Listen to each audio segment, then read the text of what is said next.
আসসালামু আলাইকুম রহমতুল্লাহি বারাকাতুহু। স্মরণ করো যখন তাকে তার পালনকর্তা বললেন, অনুগত হও।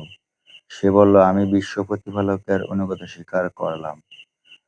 আর এরই ওসিয়ত করেছিলেন ইব্রাহিম ও ইয়াকুব তাদের সন্তানদের যে, হে আমার সন্তানগণ, নিশ্চয়ই আল্লাহ তোমাদের জন্য এ ধর্ম মনোনীত করেছেন।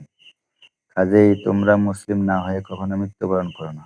যখন ইয়াকুবের মৃত্যু নিকটবর্তী হয়, তোমরা কি উপস্থিত ছিলে? যখন সে তার সন্তানদের বলল, আমার পর তোমরা কার ইবাদত করবে? তারা বলেছিল, আমরা আপনার ও আপনার পিতৃপুরুষ ইব্রাহিম, ইসমাইল এবং ইসহাকের মাবুদের ইবাদত করব। তিনি একক মাবুদ, আর আমরা সবাই তার নিকট আত্মসমর্পণকারী। তারা ছিল এক সম্প্রদায় যারা গত হয়ে গেছে। তারা যা অর্জন করেছে তা তাদের, আর তোমরা যা অর্জন করবে তা তোমাদের জন্য। তারা যে কাজ করত সে সম্পর্কে তোমাদের প্রশ্ন করা হবে না। আর তারা বলে, তোমরা ইহুদিও বা খ্রিস্টান হয়ে যাও, তাহলে তোমরা হেদায়েত পাবে।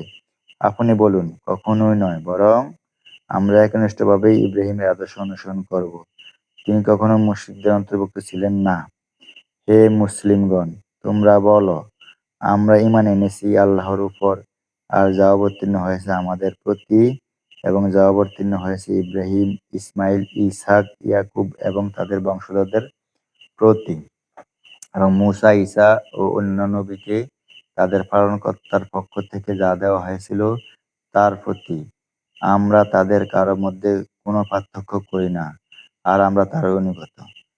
অতএব তারা যদি ঈমান আনে, তোমরা যেরূপ ঈমান আনয়ন করেছ, তবে নিশ্চয়ই তারা সুফল পাবে।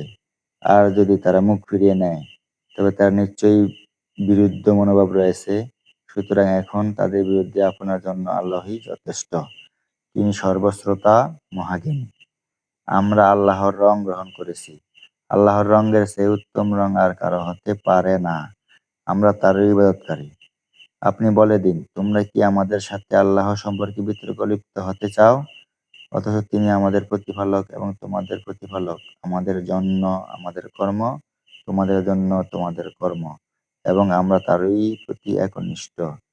নাকি তোমরা বলছো যে, নিশ্চয়ই ইব্রাহিম, ইসমাইল, ইসহাক, ইয়াকুব ও তাদের সন্তানগণ ইহুদি অথবা খ্রিস্টান ছিলেন?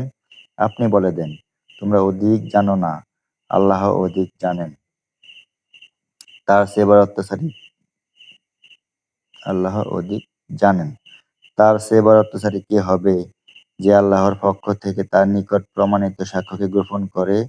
আল্লাহ তোমাদের কর্ম সম্পর্কে অনবহিত নন। আসসালামু আলাইকুম রহমতুল্লাহি ওয়া বারাকাতুহু।